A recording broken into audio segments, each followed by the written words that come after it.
When Scott Morrison and Anthony Albanese face off in Brisbane at the Sky News Courier Mail People's Forum this Wednesday, they'll be hoping to win over voters in a number of seats, including the LNP's most marginal Queensland seat, Longman. First-term MP Terry Young had a surprise win in 2019. Labor hopeful that a swing their way could see them pick it up this year. Claire Todd-Hunter has this Sky battleground breakdown.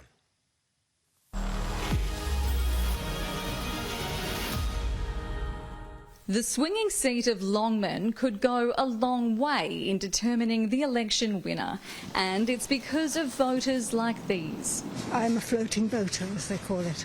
No, I'm a swing voter. Yeah, it's all in the air at the moment. I probably will swing another way this time again. I'm not sure at the moment. Longman is wedged between Brisbane and the Sunshine Coast, encompassing Caboolture and Bribie Island.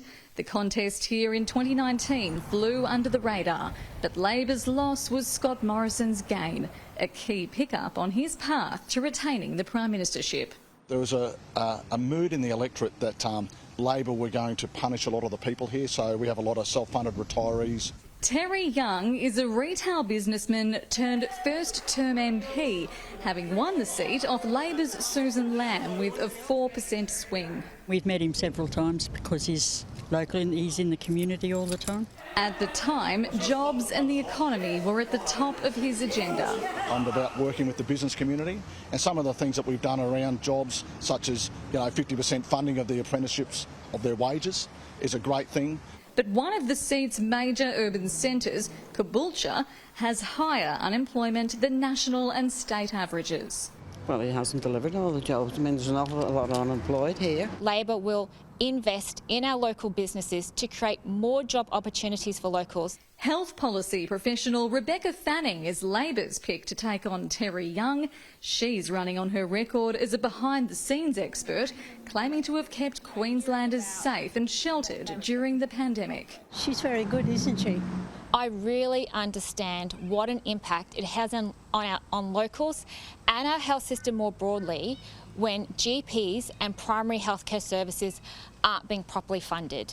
Bribie Island is home to many of Longman's retirees. The overlapping state seat of Hummerston shifted away from the LNP at the 2020 Queensland election at the height of the pandemic, snatched up by the Palaszczuk government in a significant 6% swing. That election was very much a COVID election, and by that I mean that at the time people were nervous about a change of government, and at that stage they were happy with the way that the state government was handling the pandemic. We had Anastasia Palaszczuk take those tough stances like closing the Queensland border, even when you had the Morrison government attacking her. I think people are getting what I would call COVID fatigue.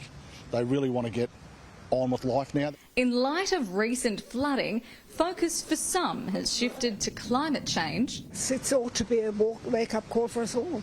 And while state-enforced vaccine mandates will soon be wound back, they have still proven to be divisive. I've been a Liberal voter all my life and I would never vote for them again as long as I live. We should live by democratic values, and we're not. The country's going to pot. United Australia Party, here we come.